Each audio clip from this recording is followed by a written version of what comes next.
আমাদের শাস্ত্রে এমন কিছু জিনিসের কথা বলা হয়েছে, যদি আপনারা এই জিনিসগুলি নিজেদের কাছে রাখতে পারেন তো আপনাদের ভাগ্যের উন্নতি হবে। এই উপায়টি করতে পারেন।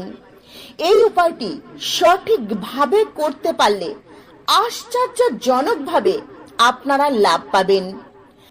তো বন্ধুরা, চলুন আপনাদের জানাই এই উপায় কিভাবে করবেন। তার আগে আমার প্রত্যেক বন্ধুদের কাছে অনুরোধ রইল, আপনারা ভিডিওটি সম্পূর্ণরূপে দেখবেন। আর ভিডিওটি দেখে যদি আপনাদের ভালো লাগে তাহলে ভিডিওটিতে একটি লাইক করে দেবেন, আর কমেন্টে জয় শ্রীকৃষ্ণ রাধে রাধে লিখতে কখনোই ভুলবেন না। আর আমার চ্যানেলে যদি নতুন বন্ধু হয়ে থাকেন, চ্যানেলটিকে সাবস্ক্রাইব করে পাশে থাকার অনুরোধ রইল। বন্ধুরা, এই উপায়টি আপনারা বৃহস্পতিবার দিন করবেন। এই উপায় যে বৃহস্পতিবার দিন আপনারা করবেন, সেই বৃহস্পতিবার দিন আপনারা ব্রহ্ম মুহূর্তে ঘুম থেকে উঠবেন, তারপর স্নান করবেন, তারপর শুদ্ধ পরিষ্কার হলুদ রঙের বস্ত্র ধারণ করবেন।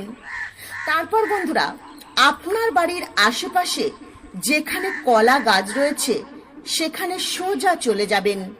আর হ্যাঁ বন্ধুরা, এই উপায়টি যখন আপনারা করবেন, যেন আপনাদের এই উপায়টি করবার সময় কেউ পেছন থেকে না ডাকে। সম্পূর্ণ চুপচাপ ভাবে এই উপায়টি করবেন। বন্ধুরা, কলা গাছের কাছে গিয়ে কলা গাছের এক টুকরো শিকড় চুপচাপ তুলে নেবেন। সেই শিকড়টি তুলে নিয়ে সোজা বাড়ি চলে আসবেন। বন্ধুরা, শিকড়টি বাড়ি নিয়ে এসে দুধ আর গঙ্গা জল দিয়ে ভালো করে ধুয়ে শিকড়টিকে শুদ্ধ করে নেবেন। তারপর ওই শিকড়টি নিয়ে সোজা আপনাদের ঠাকুর ঘরে চলে যাবেন। আপনাদের ঠাকুর ঘরে ভগবান বিষ্ণু, মা লক্ষ্মী দেবীর চরণে ওই শিকড় রেখে দেবেন। আর শিকড়টি রাখার আগে ওই শিকড়টির গায়ে একটু হলুদ রঙের সুতো জড়িয়ে নেবেন। তারপর আপনারা নিষ্ঠা ভক্তি সহকারে পূজা পাঠ করবেন, ভোগ অর্পণ করবেন। পূজার শেষে ভগবানের চরণ থেকে আপনারা ওই শিকড় তুলে নেবেন। তারপর ওই শিকড়টি আপনাদের মানি ব্যাগ বা পার্সে রাখতে পারেন, বা আপনারা যেখানে সোনা দানা টাকা পয়সা রাখেন সেই আলমারির লকারেও কিন্তু রাখতে পারেন। এটি একটি ভীষণই চমৎকারী এবং শক্তিশালী এই উপায়। এই উপায়টি যদি সঠিকভাবে করতে পারেন তো মা লক্ষ্মী দেবী আপনাদের উপর প্রসন্ন হয়ে অবশ্যই কৃপা বর্ষণ করবেন। বন্ধুরা, এই উপায়টি করবার পর দেখবেন হঠাৎই যে কোনো না যে কোনো দিক থেকে অর্থ উপার্জন করবার পথ আপনাদের সামনে কিন্তু খুলে যাবে।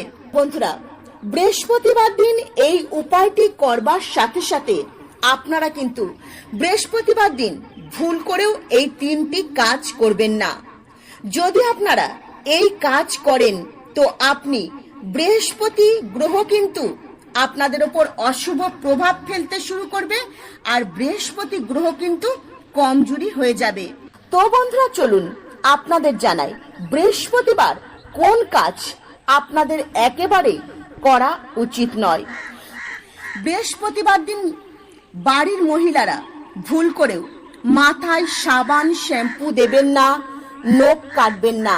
তার সাথে সাথে বাড়ির পুরুষেরাও আপনারা বৃহস্পতিবার দিন নখ কাটবেন না, চুল দাড়ি কাটবেন না। বৃহস্পতিবার দিন আপনারা যদি এই কাজগুলি করেন তো আপনাদের জীবনে রাহুর অশুভ প্রভাব অনেক অনেক বেশি পরিমাণে পড়বে। আর রাহুর অশুভ প্রভাব যে ব্যক্তির জীবনে পড়বে তার জীবন কিন্তু একেবারে ছারখার হয়ে যাবে।